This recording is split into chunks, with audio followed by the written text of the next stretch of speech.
పార్వతీపురం మన్యం జిల్లా పాలకొండలో పట్టపగలే దొంగలు బీభత్సం సృష్టించారు.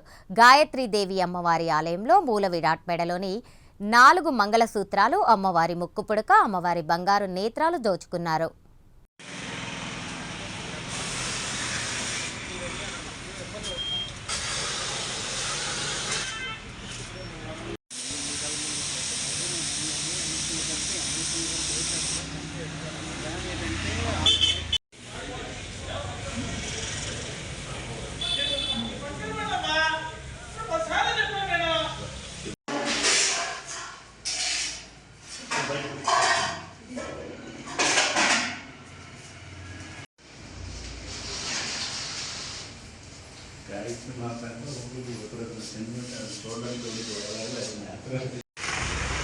చెప్పండి.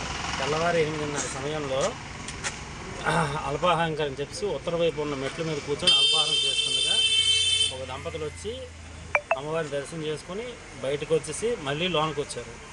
లోనికి వచ్చి ఈలోగా అల్పాహారం చేసి నేను చేతులు కొడుక్కొని బయటికి ట్యాప్ దగ్గరికి వెళ్ళి చేతులు కొడుక్కొని చూసుకెళ్ళి హడావుడిగా వెళ్ళిపోతున్నారు. కాబట్టి లోనికి వచ్చి అమ్మవారిని చూసుకెళ్ళి అమ్మవారికి ముఖానికి ఉండే నేత్రాలు, నొత్తు, మెడలో ఉండే అడుగులు, శతమానం అడుగులు కూడా 2 జతలు పట్టుకొని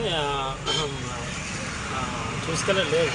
తెర చూసుకెళ్ళి హడావుడిగా బండికి వెళ్ళిపోతున్నారు. బయటకు వచ్చి నేను పెద్దగా గుళ్ళు చేశాను. చేసరికి ఆ పక్కన ఉన్న వాటర్ ప్లాంట్ వాళ్ళు ఏంటంటే వాళ్ళు ఎవరో వాళ్ళకి వివరాలు చెప్పారు. వాళ్ళకి పరిచయాలు.